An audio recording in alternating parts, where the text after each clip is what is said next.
मित्रों, जब भी प्रेम की बात आती है तो सबसे पहले हमारे मन में राधा कृष्ण की प्रेम की कथा याद आती है।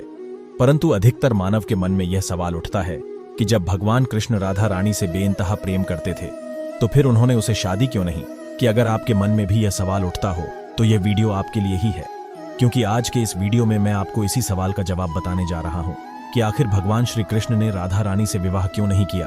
तो वीडियो के अंत तक हमारे साथ जरूर बने रहे। हिंदू धर्म ग्रंथों में इस प्रसंग से जुड़ी कई कथाएं प्रचलित हैं, जिनमें से सबसे पहली कथा के अनुसार ऐसा माना जाता है कि राधा कोई और नहीं बल्कि श्री कृष्ण का ही एक रूप थी। स्कंद पुराण की माने तो श्री कृष्ण को आत्मा राम भी कहा जाता है, अर्थात जो अपनी आत्मा में ही रमण करते हुए आनंदित रहता है और उसे आनंद की अनुभूति के लिए किसी अन्य की आवश्यकता नहीं होती। उनकी आत्मा तो राधा ही है, अतः राधा और कृष्ण को कभी अलग नहीं किया जा सकता। ऐसे में फिर रात श्री कृष्ण के विवाह होना और बिछड़ने का सवाल ही नहीं उठता। श्री कृष्ण ही खुद को दोनों रूपों में प्रकट किया है। यह भगवान का एक मनोरम रूप है। पुराणों में उनके इस रूप को रहे से अध्यात्म और दर्शन से जोड़कर देखा गया। वहीं ब्रह्म वैवर्त पुराण में वर्णित कथा के अनुसार श्री कृष्ण के साथ राधा गोलोक में रहती थी। एक बार उनकी अनुपस्थिति में श्री कृष्ण अपनी दूसरी पत्नी विजया के साथ घूम रहे थे। तभी राधा आ गई। वे विज्ञापन नाराज होकर वहां से चली गई।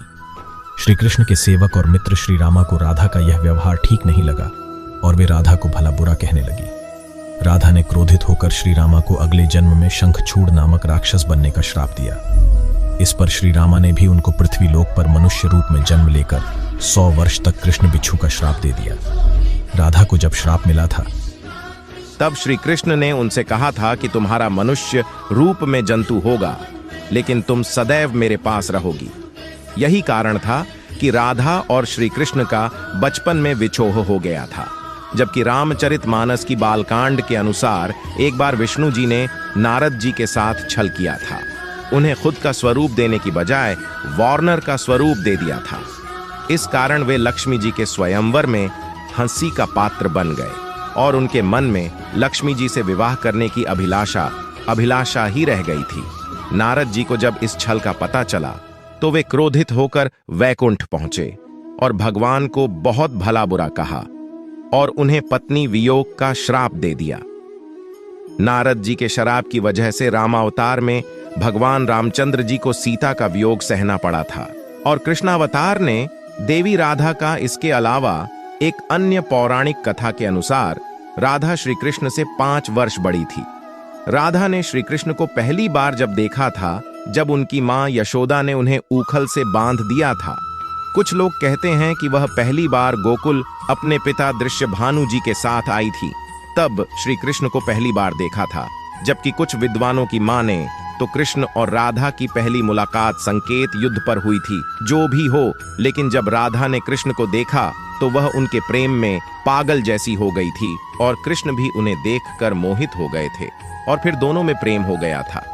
ऐसा माना जाता है कि तभी से राधा श्री कृष्ण की मूली सुनकर बावड़ी होकर नाचने लगती थी और वे उनसे मिलने के लिए बाहर निकल जाती थीं।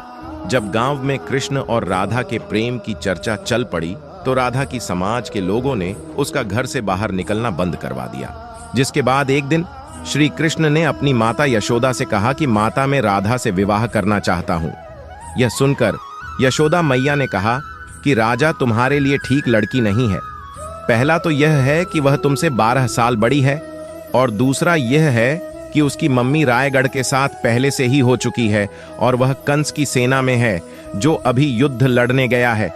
जब आएगा तो राधा का उससे विवाह हो जाएगा, इसलिए उससे तुम्हारा विवाह नहीं हो सकता। हम तुम्हारे लिए दूसरी कन्या देंगे। लेकिन कृष्ण जिद करने लगे। तब यशोदा ने नंद से कहा। कृष्ण ने नंद की भी बात नहीं मानी। तब नंद बाबा कृष्ण को गर्ग अर्षि के पास ले गए। गर्ग अर्षि ने कृष्ण को समझाया कि तुम्हारा जन्म किसी खास लक्ष्य के लिए हुआ है। इसकी भविष्यवाणी हो चुकी है कि तुम तारणहार हो। इस संसार में तुम धर्म की स्थापना करोगे तो मैं इस ग्वालन से विवाह नहीं करना चाहिए। तुम्हारा एक खास लक्ष्य है। तब श्री कृष्ण कहते हैं कि मुझे नहीं बनना तारणहार। मैं तो अपनी गायों, ग्वालों और इन नदी पहाड़ों के बीच ही रहकर प्रसन्न और आनंदित हो। और यदि मुझे धर्म की स्थापना करनी है तो क्या मैं इस धर्म के साथ शुरुआत करो कि जो मुझे चाहती है और जिसे मैं प्रेम करता हूं से छोड़ दूं? यह तो न्याय नहीं है। गर्ग मुनि हर तरह से समझाते हैं लेकिन कृष्ण नहीं समझते हैं। तब गर्ग मुनि उन्हें एकांत में यह ऐसे बता देते हैं कि तुम यशोदा और नंद के पुत्र नहीं, देवकी और वासुदेव के पुत्र हो, और तुम्हारे माता पिता को कर उसने कारागार में डाल रखा है। यह सुनकर श्री कृष्ण कुछ भी कहने की स्थिति में नहीं रहे और फिर उन्होंने कहा, कृपया मेरे बारे में कुछ और बताइए। तब गर्ग मुनि ने कहा कि नारद ने तुम्हें पहचान लिया है और तुमने अपने सभी गुणों को प्रकट कर दिया है।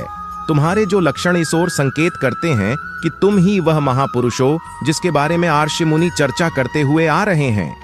यह सुनकर श्री कृष्ण चुपचाप उठे और गोवर्धन पर्वत की सबसे ऊंची चोटी पर जाकर अकेली आकाश को देखने लगे।